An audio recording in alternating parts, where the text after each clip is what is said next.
Boa tarde, pessoal. Estamos aqui, no caso hoje, dia 20/3/2020, em plena quarentena do coronavírus, né? Infelizmente. Vamos aproveitar esse tempo e vamos analisar alguns conteúdos de história, afinal de contas estamos no terceirão. Tá? Primeiramente, tá? Só para lembrar da última aula, a gente analisou o assunto relativo ao final do Reino Franco. Então, ali por volta do século XIX, o Reino Franco, ele é fragmentado pelo Tratado de Verdun entre os netos de Carlos Magno.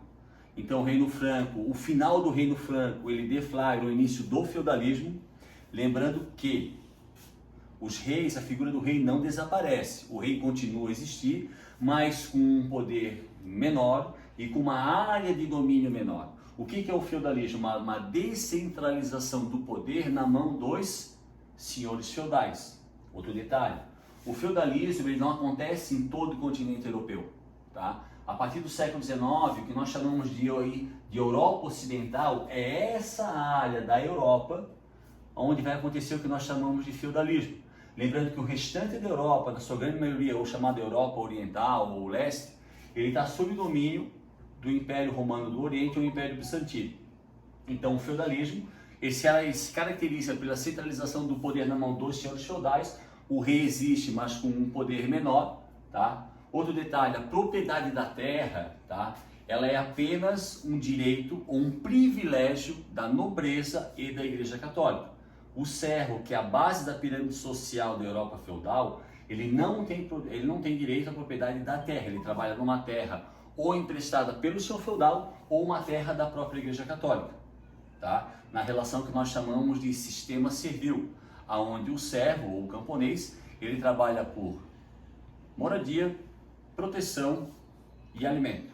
Outro detalhe, toda a Europa feudal, ou que a gente chama de Europa Ocidental, cada feudo tem um seu feudal, cada feudo tem um dialeto, cada feudo tem uma moeda, mas todos são da religião católica e inclusive alguns feudos são de propriedade da Igreja Católica. Tá? Então a descentralização ela é na mão dos senhores feudais, mas apesar disso todos os feudos são influenciados pela Igreja Católica, que na época era a única religião da Europa Ocidental, lembrando que na Europa Oriental, como é o Império Bizantino, é a cristã ortodoxa. Isso desde o século XI, quando acontece o cisma do Oriente, que é uma separação da Igreja Católica Apostólica Romana, lá de Roma, obviamente, e da Igreja Cristã Ortodoxa de Constantinopla. Tá? Outro detalhe do período feudal é o seguinte, a mobilidade social ela é quase inexistente. Então é aquele velho ditado, nasce pobre, nasce rico, se morre rico, tá? E o comércio ele é muito fraco, tá?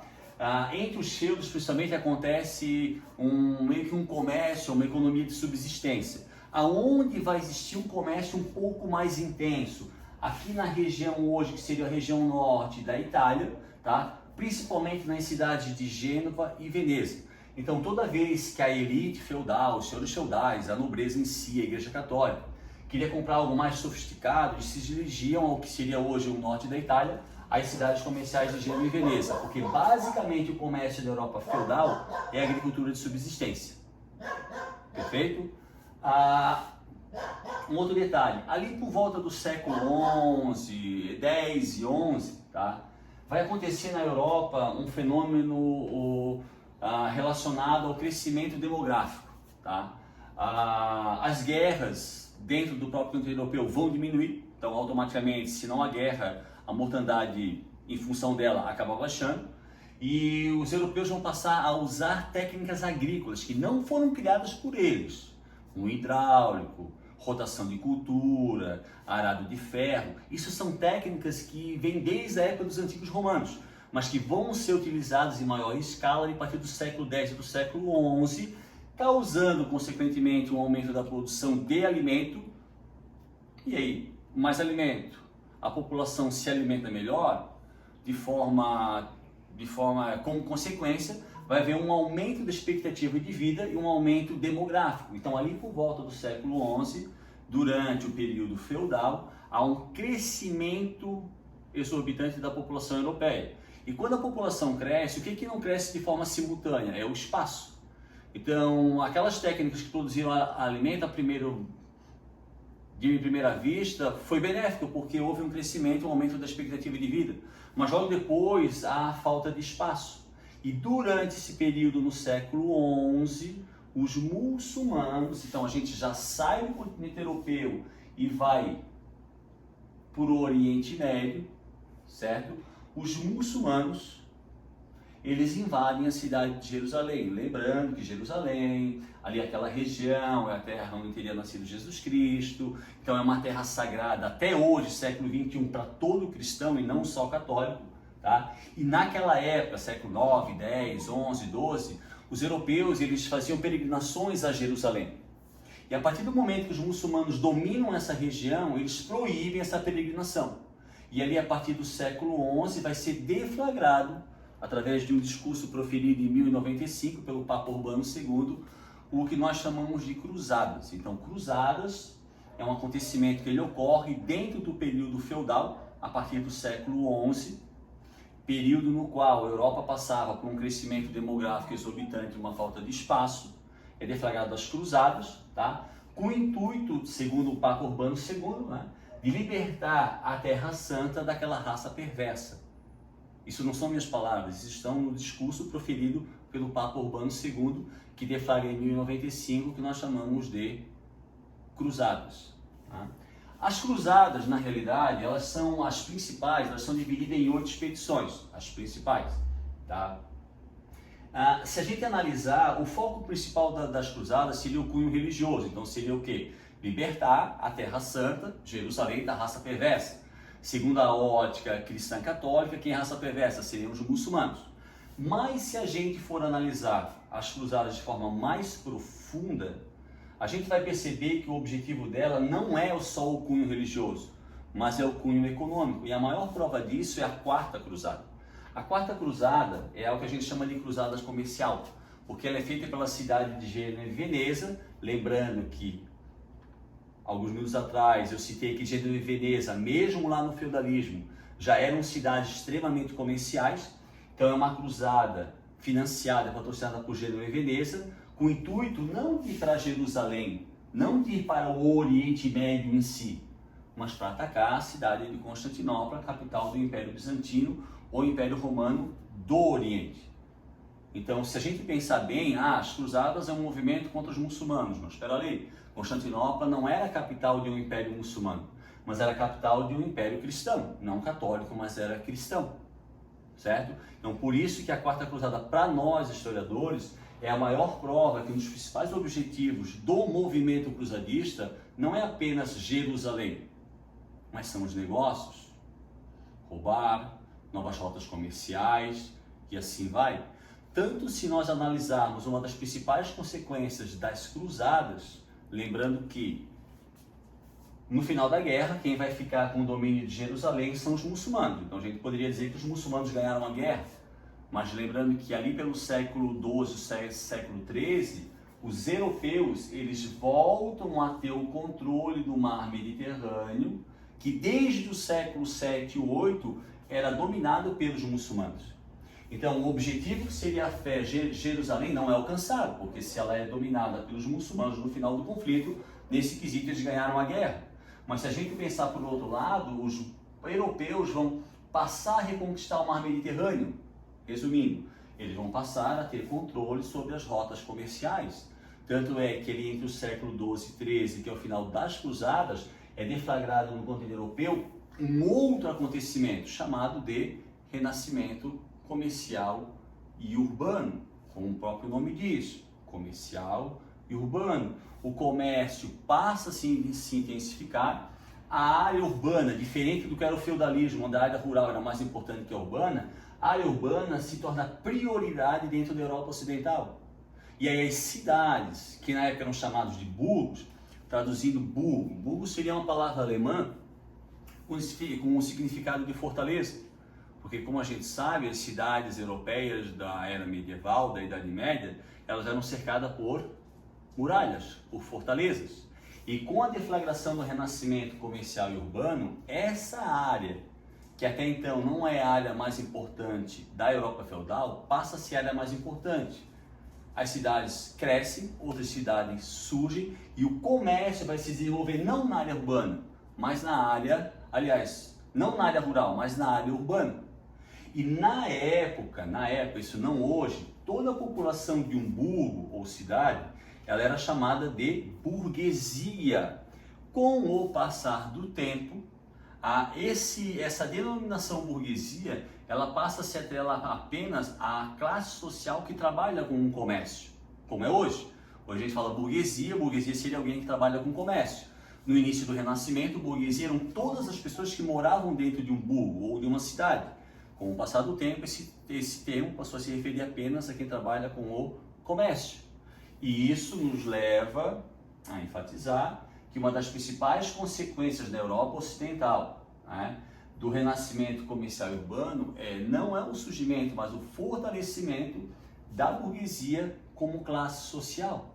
Lembrando que com o desenvolvimento do comércio pós-cruzadas, várias atividades econômicas ou elas vão se fortalecer ou elas vão surgir. O maior exemplo disso no período é o surgimento dos bancos, porque lembrando, lá no feudalismo, período anterior às cruzadas, cada feudo tinha uma moeda, cada feudo tinha uma lei. Então, se eu fosse comerciante e trocasse de feudo, cada feudo que eu iria, eu teria que trocar de moeda. Agora, no período pós-cruzadas, com o renascimento comercial e urbano, como o comércio ele se fortalece, a circulação de moeda automaticamente ela vai aumentar. Isso é uma coisa óbvia. Isso vai dar origem ao que nós chamamos dos bancos, que dentre outras funções tem a função de trocar as moedas. Então vão surgir várias atividades comerciais. Outro detalhe muito importante, se a gente analisar lá atrás, Daniel, tio Dani, quando surgiram as universidades? Vocês estão lembrados lá do Reino Franco, das escolas palatinas? Lá o Reino Franco, de Carlos Magno, ele cria as escolas palatinas que hoje nós chamaríamos de universidade. Pois é, o renascimento comercial e urbano, ele vai colaborar com a proliferação dessas universidades. Obviamente, principalmente nas áreas urbanas. Tudo em função do comércio. Se o comércio se desenvolve, o que o comércio vai precisar? De mão de obra especializada. E aí, nada mais natural, essa mão de obra especializada é proveniente de onde? De universidades, que vão se proliferar por toda a Europa Ocidental. Um pequeno detalhe. Até esse momento, a maioria das instituições de ensino, que nós chamamos de superior, elas eram controladas pela Igreja Católica. Com o renascimento comercial e urbano, muitas instituições de ensino superior, universidades, elas passam a existir, mas elas não sofrem um controle tão grande da Igreja Católica. São universidades autônomas, de controle da burguesia, o que nós chamamos de instituições de ensino laicas. Isso é uma das consequências do renascimento comercial e urbano. Lembrando, renascimento comercial e urbano é uma consequência das cruzadas, quando os europeus retomam o controle do mar Mediterrâneo, certo? Fazendo com que se deflagre na Europa o renascimento comercial e urbano e o fortalecimento da burguesia, certo? Com o passar do tempo, século XIII, século XIV, século XV, os objetivos da nobreza ou dos senhores feudais e os objetivos da burguesia, eles acabam entrando em contradição. A gente até pode analisar o início do renascimento comercial e urbano, houve uma certa parceria entre nobreza e burguesia. Até porque na época o comércio, como é que ele era feito em terra? Com caravanas. Existiam ladrões, sequestradores, estupradores. Quem é que a princípio dava proteção a essas caravanas? Era a própria nobreza, obviamente através da cobrança de taxas. Mas com o passar do tempo e o fortalecimento da burguesia, os objetivos de uma classe e de outra começam a entrar em choque. Tanto é que uma das principais consequências do renascimento comercial e urbano, lá entre o século XIV e o século XV, é o enfraquecimento do poder dos senhores feudais, é o fortalecimento da burguesia como classe social e vai ser posteriormente ao aparecimento das monarquias nacionais, que nada mais eram do que países ou reinos controlados por um único rei, apoiado pela burguesia. E só para lembrar, quase esquecendo, como a gente vive aqui sobre a vigência do coronavírus, infelizmente, lembrando que no período do renascimento comercial e urbano, em função da grande aglomeração nos centros urbanos fechados por muros, vai aparecer uma epidemia, uma pandemia chamada de peste negra ou peste bubônica. Ela vai durar alguns anos, vai matar em torno de 50%, 60% da população europeia, mas ela é uma consequência sim do renascimento comercial e urbano, porque foi um bacilo que chegou à Europa, vinda do Oriente através de navios ali de Gênova e Veneza.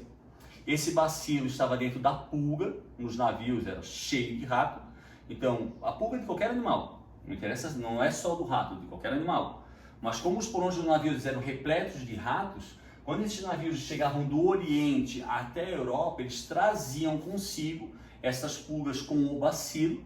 As cidades eram cercadas, higiene, lavar a mão, esgoto, água potável, isso não existia. Aliás, as pessoas não tinham nem ideia da existência de bactérias. Então, aquele ambiente criado pelo renascimento comercial e urbano vai fazer com que a peste negra se torne uma pandemia, uma epidemia, né, que dizimou quase metade da população europeia e desapareceu do nada, porque, obviamente, vacina não foi inventada. Então, só para lembrar, já que nós vivemos um momento um pouco semelhante, que durante esse período houve uma grande epidemia ou pandemia que quase dizimou metade da população europeia, certo? E para a gente finalizar a aula hoje, tá?